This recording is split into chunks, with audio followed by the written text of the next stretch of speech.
Anandapura police PSI Praveen Kumar ತಂಡ ಭರ್ಜರಿ ಪೇಟೆ.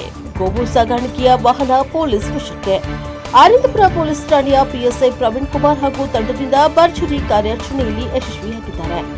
ದಿನಾಂಕ 19ರಂದು ಶುಕ್ರವಾರ ಬೆಳಗ್ಗೆ ಆನಂದಪುರ ವಲಯದ ಅಡೂರಿನ ರೈತರ ಮನೆಯಿಂದ ಸುಮಾರು 29,500 ರೂಪಾಯಿಗಳಿಗೆ 2 ಹೋರಿ 2 ಆಕಳು ಖರೀದಿ ಮಾಡಿಕೊಂಡು ಕಡಿದು ಮಾಂಸದ ಮಾರಾಟಕ್ಕೆಂದು KA-14C 3566 ಅಶೋಕ್ ಪಿಕ್ಅಪ್ ಗಾಡಿ ಒಂದರಲ್ಲಿ ಹಿಂಸಾತ್ಮಕವಾಗಿ ಸಾಗಿಸ್ತಾ ಇರುವ ಮಾಹಿತಿ 14ನೇನ ಆನಂದಪುರ ಪಿಎಸ್ಐ ಪ್ರವೀಣ್ ಕುಮಾರ್ ಅವರ ತಂಡಕ್ಕೆ ಒಂದು ಸರಿಯಾದ ಮಾಹಿತಿಯೊಂದಿಗೆ ಹೆಬ್ಬಡಿಯ ಭೂತಪ್ಪನ ಕಟ್ಟೆ ಬಳಿ ಶುಕ್ರವಾರ ಸಂಜೆ 6 ಗಂಟೆಯ ವೇಳೆಗೆ ಆಕಳು ಮತ್ತು ಹೋರಿ ಸಾಗಿಸ್ತಾ ಇರುವ ವ್ಯಕ್ತಿಗಳೊಂದಿಗೆ ವಾಹನವನ್ನು ಸೆರೆ ಹಿಡಿಯಲಾಗಿತ್ತು.